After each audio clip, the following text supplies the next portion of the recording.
मैं professor Ashwini Agarwal 4D infuser institute से बोल रहा हूँ और Delhi 4D infuser institute Delhi से बोल रहा हूँ।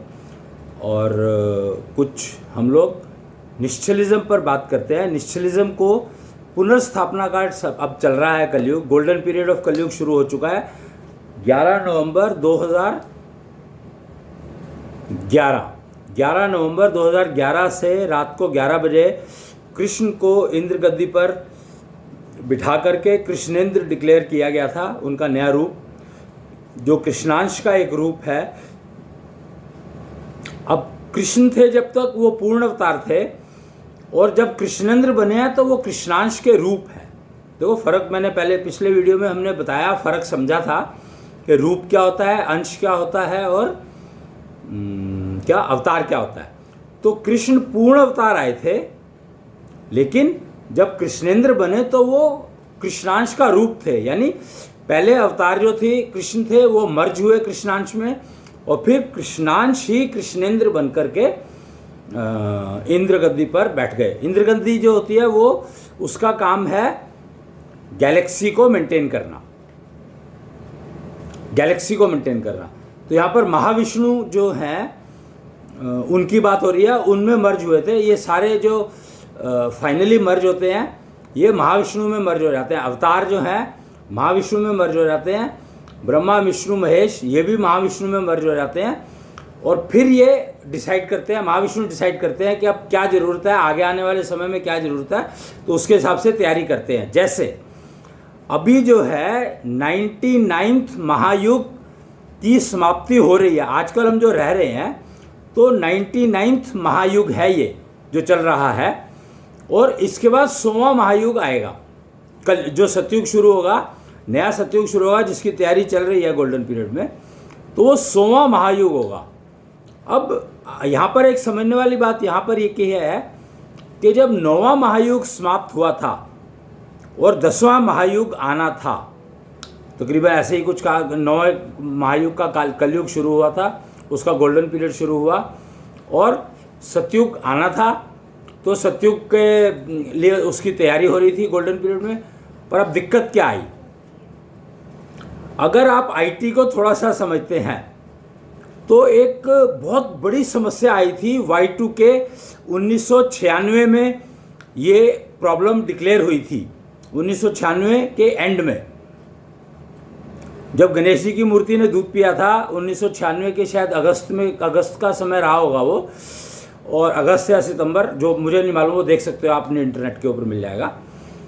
तो उसके बाद करीब 97 से कह सकता हूँ मैं कि Y2K की प्रॉब्लम समझ में आनी शुरू हुई, बात करनी शुरू हुई इसके ऊपर कि तो बहुत भयंकर समस्या आने वाली है Y2K। यानी हम लोग जो अपने गणित में तैयार थे वो थे 1999 तक के लिए हैंडल करने को तो तैयार थे, पर जब 2000 आ जाएगा तो हम क्या करेंगे हमें नहीं पता। उस समय ना कंप्यूटर प्रोग्रामिंग के काम शुरू हुआ था, कोबोल शायद यूज़ किया करते थे, तो उसमें साल के 4 डिजिट ना लेकर के 2 डिजिट लिया करते थे। आप अगर नोट करो तो 2020 में खास ये बात समझ में आएगी आपको कि पहले जो है ना 10 तारीख है तो 10/9/99 लिखा जाता था, यानी 6 डिजिट यूज़ किए जाते थे। लेकिन अगर अब हम जब 2000 आएगा तो अगर हम 00 लिखेंगे तो वो 1900 है या 2000 है, ये कैसे पता लगेगा? सारे कंप्यूटर ही, सारे सब कुछ बंद, सब खत्म। क्यों? क्योंकि अगर उसने 1900 ले लिया तो आपका तो अकाउंट सारा का सारा गया। 1900 में तो कंप्यूटर था ही नहीं, और कैलकुलेशन में हम अकाउंट फॉर करते ही नहीं थे टाइम के कैलकुलेशन में। तो Y2K एक भयंकर समस्या है, और वो जो सारे पुराने सिस्टम फेल हो जाएंगे और नए सिस्टम तैयार नहीं है, और हम क्या करेंगे।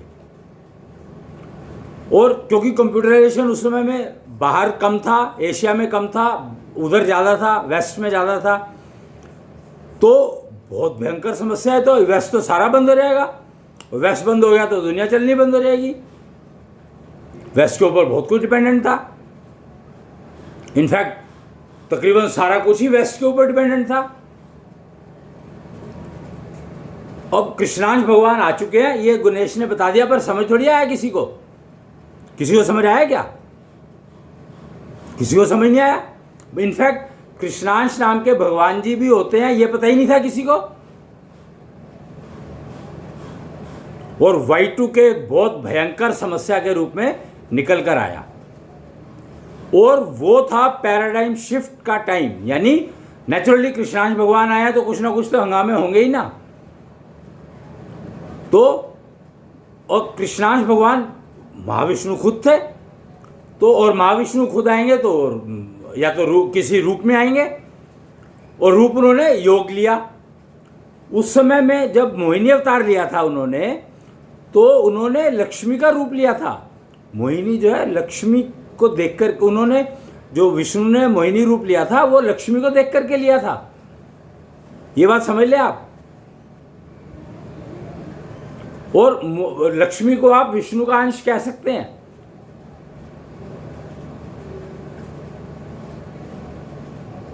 अंश, ब्रह्मा जैसे विष्णु के अंश हैं, ऐसे ही लक्ष्मी विष्णु का अंश है, ऐसे ही और धन्वंतरी और जो भी वो उसमें से निकले थे वो सारी की सारी चीज़ें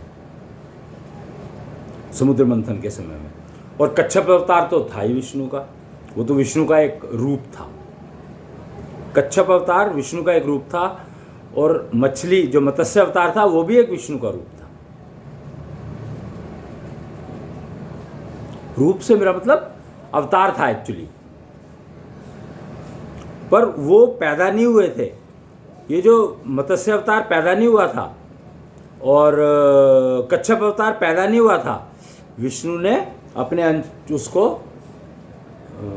अपने आप को अपना एक अवतार खड़ा कर दिया, तैयार करके, वो 5 तत्वों से बना करके, और उसको दे दिया उस काम के लिए, उस पर्पस के लिए, स्पेसिफिक पर्पस के लिए थे ये अवतार। पर मोहिनी जो है वो उनका विष्णु का रूप था। मोहिनी जो है विष्णु का रूप था। खैर, तो कृष्णांश आए थे, हम बात कर रहे थे Y2K की। तो Y2K की प्रॉब्लम ये थी कि 1999 के बाद 2000 कैसे लिखा जाएगा। तो वो समय था जब भारत देश की कंपनियों ने राइज करना शुरू किया। स्पेशली इंडिया की बात कर रहा हूं मैं, स्पेसिफिकली इंडिया, भारत, हिंदुस्तान। और उन्होंने उसके सॉल्यूशंस डेवलप करने शुरू किए। उससे पहले का कंप्यूटराइजेशन किसने किया, किसने नहीं किया, उसके बारे में बहुत ज़्यादा आइडियाज़ नहीं है, बहुत ज़्यादा प्रचार नहीं था। अब तो उसके बारे में भी बहुत प्रचार है कि इंटेल का जो माइक्रो प्रोसेसर है वो किसी इंडियन ने बनाया। हॉटमेल अकाउंट जो कि सबसे बड़ा मेल अकाउंट हुआ करता था, वो भी किसी इंडियन ने बनाया था। तो आप ये समझ लें कि इंडियंस ही डेवलपमेंट करते आ रहे हैं, पहले उनका प्रचार नहीं था। 96 के बाद से वो प्रसार और प्रचार शुरू हुआ। और Y2K ने तो भारत देश के इंजीनियर्स को टॉप पे बिठा दिया, और सारी कंपनियां जो है इतनी पावरफुल हो गई, इतनी बड़ी बड़ी हो गई, इतनी पावरफुल हो गई कि वो धीरे धीरे इकोनॉमी को गवर्न करने लग गई। IT बिकेम सो पावरफुल, और उसमें हिंदुस्तान की एक जगह शीर्ष पर बन गई। आज भी कहते हैं, व्हाट्सएप पर बहुत सारी पोस्ट आती हैं, तो जितनी भी बड़ी बड़ी कंपनियां हैं, उनके जितने भी बड़े बड़े CEO हैं, और उनकी जो R&D टीम है, बेसिक डेवलपमेंट टीम, सारे देसी हैं, सारे इंडियन हैं। Indian, I am talking about precisely भारतीय हैं। बाकी सबने उनकी कॉपी करी है, पर भारतीय हैं। फिर धीरे धीरे वेदों के ऊपर जब बात चलने लगी, वेद जाने लगे, तो पता लगा कि जर्मनी में वेदों के ऊपर सारी रिसर्च होती है। अब वेद आए कहाँ से? हिंदुस्तान से। तो इसका मतलब सारी चीजें तो देन हिंदुस्तान की है। वेद हिंदुस्तान ने दिया, उसके ऊपर जर्मनी ने रिसर्च की, जर्मनी ने रिसर्च करके कुछ प्रोडक्ट बनाए, तो वर्ल्ड वार हुई। वर्ल्ड वार हुई तो वो जो उसकी रिसर्च को लेकर के चले गए यूरोप वाले, यूरोप वालों ने रिसर्च शुरू कर दी। उन्होंने अपना क्लेम, जर्मनी हालांकि पार्ट है यूरोप का, बट उस टाइम पे नहीं था। उस यूरोप वालों को तो लड़ाई हुई थी जर्मनी के साथ। जर्मनी ने तो पूरे वर्ल्ड पे राज करने के लिए वर्ल्ड वार छेड़ी थी। हिटलर नाम जानते हैं। और यूरोप ने उस रिसर्च को आगे बढ़ाया और फैलाया, रिसर्च को आगे बढ़ाया, फैलाया, या उसको कॉपी करके प्रोडक्ट में कन्वर्ट किया। तो आज भी ये कहा जाता था, आज से मेरा मतलब है 2000 तक भी ये कहा जाता था, क्योंकि मैं इंस्ट्रूमेंटेशन से कनेक्टेड आदमी हूं, तो 95 तक भी ये कहा जाता था कि जर्मनी के टेक्नोलॉजी बेस्ट होती थी, पर यूरोप में जाके वो 90% 80% रह गई, और फिर उसके बाद वो गई अमेरिका। यूरोप से अमेरिका, अमेरिका से फिर वो आ गई जापान। देखो शिफ्ट कैसे हो रहा है, टेक्नोलॉजी की मूवमेंट अगर आप स्टडी करें तो बहुत क्लियरली दिखाई देता है कि इंडिया से शुरू हुई टेक्नोलॉजी की मूवमेंट, इंडिया से शुरू हुई, फिर जर्मनी गई, इंडिया क्योंकि कहाँ तक था, इंडिया की जो बाउंड्रीज थी, महाभारत अगर आप देखें तो आपको समझ में आ जाएगा कि इंडिया की बाउंड्रीज कहाँ तक थी। और वहाँ से जर्मनी गई, जर्मनी से कहाँ गई, जर्मनी से यूरोप गई, इंग्लैंड, यूके जिसको कहा जाता है, यूरोप गई, यूरोप से फिर क्योंकि सेकेंड वर्ल्ड वॉर में जर्मनी हार गई थी, तो यूरोप जो है पावरफुल हो गया, तो जर्मनी को यूरोप में ही जोड़ लिया गया। वो दो हिस्सों में बांट लिया था, शायद ईस्ट जर्मनी वेस्ट जर्मनी, ऐसा कुछ सिस्टम है, वो आप समझ सकते हैं, हिस्ट्री से आपको पता लग जाएगा। तो यूरोप से अमेरिका गई, अमेरिका में खूब प्रोडक्शन हुई, स्टील प्लांट्स अमेरिका में लगे, माइंडेड। और यहाँ से जाता था iron ore, Tata iron, Jamshedpur जो है, जमशेदपुर जो है नाम ही टाटा जी के नाम पर पड़ा, क्योंकि उस इलाके में आयरन ओर बहुत हुआ करता था, और स्टील के किंग तो कहलाते ही हैं टाटास। खैर, तो यूरोप, यूएस गई, यूएस से जापान गई। अब क्या हो क्या रहा है आप समझ रहे हैं यहाँ पर कि R&D तो कम होती चली गई, प्रोडक्शन की इंप्रूवमेंट होती चली गई, और ऑटोमेशन आता चला गया। क्यों? वहाँ पर मैन पावर कम थी, हिंदुस्तान में मैन पावर बहुत थी, तो यहाँ पर प्रोडक्शन ऑटोमेशन की ज़रूरत नहीं थी इतनी, पर R&D तो यहाँ पर कर ही लेते थे। डेवलप कोई भी चीज़ ज़रूरत है, आज भी जुगाड़, जिसको जुगाड़ कहा जाता है वो एक्चुअली R&D है। हमारे यहाँ के रिसर्च जो है सिर्फ ब्रेन से होती है, और किसी चीज़ से रिसर्च नहीं होती, रिसर्च ब्रेन से होती है। दिमाग चलता है, फिर हाथ चलते हैं, और दिमाग जब चलेगा तो वो अपने अंदर पूरा का पूरा सिस्टम बना लेगा, और फिर उसको इम्प्लीमेंट करेगा। अब उसने 15% इम्प्लीमेंट किया, 10% किया, 50 किया, 100 किया, ये उसी को पता है, इम्प्लीमेंट करने वाले को पता है। कॉपी करने वाला कभी भी 100% इम्प्लीमेंट नहीं कर सकता, ये पक्की बात है। लेकिन जितना बनाएगा उसमें रिफाइनमेंट होती चली जाएंगी, क्योंकि क्वांटिटीज बन रही हैं, और मैन पावर अगर कम है तो ऑटोमेशन अपने आप ही बनती चली जाएगी। तो ऑटोमेशन बढ़ती चली गई, जैसे जैसे ये शिफ्ट होता चला गया। जापान ऑटोमेशन के अंदर वो माना गया, एक्सपर्ट माना गया, और डेवलपमेंट सारी की सारी यूरोप में होती थी, और यूरोप से प्रोडक्शन यूएस में जाती थी, फिर यूएस की कॉपी हुई तो जापान में चली गई, जापान वालों ने उसको मॉडिफाई किया। अब डेवलपमेंट की जगह मॉडिफिकेशन हो गई, R&D। पहले जो है सिर्फ जुगाड़ हुआ करता था, और अब R&D शुरू हो गई। R&D का मतलब क्या है? जुगाड़ के ऊपर रिसर्च करना। वो सिंपल है, समझने की बात है, और समझ में आती है, कोई उसमें प्रॉब्लम नहीं है समझने में। फिर जापान से ताइवान, ताइवान गई थी, कोरिया गई थी, पहले कोरिया, सॉरी, ताइवान, ताइवान से कोरिया, कोरिया से जापान, जापान से कोरिया, कोरिया से ताइवान, ताइवान से चाइना, और वापस अब इंडिया में आ रही है। आप देख ही रहे हैं कि चाइना से इंडस्ट्री उठनी शुरू हो गई है और इंडिया में उन्होंने अप्लाई करना शुरू कर दिया। इट सीम्स 1000 मल्टीनेशनल कंपनीज जो ने अप्लाई किया है इंडिया में फैक्ट्री लगाने के लिए। अगर ये बात सही है, क्योंकि इसको अभी पता नहीं है, न्यूज़ में ज़्यादा सुनी नहीं गई है, इसके बारे में चर्चा ज़्यादा है नहीं, तो और अप्लाई किया गया तो वो बड़ा आसान है। आजकल गवर्नमेंट पोर्टल्स के ऊपर सब कुछ अवेलेबल है, अगर आप रिसर्च करना चाहें तो कर सकते हैं कि कितनी कंपनियों ने अप्लाई किया है, कितनी आ रही हैं, कितनी जा रही हैं, क्या प्रोडक्शन हो रहा है, क्या नहीं हो रहा है। आपको पता है कि ये ना पीछे बड़ा ज़बरदस्त सिलसिला चला था लेबर वापसी का, प्रवासी भारतीय के नाम से एक कंसेप्ट चला था, और लेबर को वापस अपने अपने गांव जाने के लिए पुश किया गया है या प्रेरित किया गया है या क्या किया गया हमें नहीं मालूम, पर सिलसिला शुरू हुआ। कोरोना की वजह से उसको थोड़ा हॉल्ट करना पड़ा, रोकना पड़ा, क्योंकि कोरोना फैल जाता बहुत बुरी तरह से। इसमें मैं कहूँगा कि हमारे प्रधानमंत्री और सरकार का और लोगों का बहुत कंट्रीब्यूशन है कि उन्होंने जो उनको कहा गया उन्होंने उसको समझा और समय से समझा और उसका उपयोग किया। आप सोच सकते हैं कि हिंदुस्तान जैसी जगह पे जो हिंदू डोमिनेटिंग स्थान बताया जाता है और जहाँ पर नवरात्रों का इतना महत्व है, नवरात्रों का इतना महत्व है, पर हिंदुओं ने अपनी समझदारी को डिस्प्ले किया है, ओपन डिस्प्ले किया और इकट्ठे नहीं हुए। पहली बार ऐसा पता नहीं कितने सालों के बाद, हजारों सालों के बाद शायद ऐसा हुआ होगा कि नवरात्रों में देवियों के मंदिर में लोग नहीं गए। मंदिरों ने भी ध्यान रखा कि कोई आ ना जाए। क्यों? क्योंकि नुकसान हमारा ही होगा।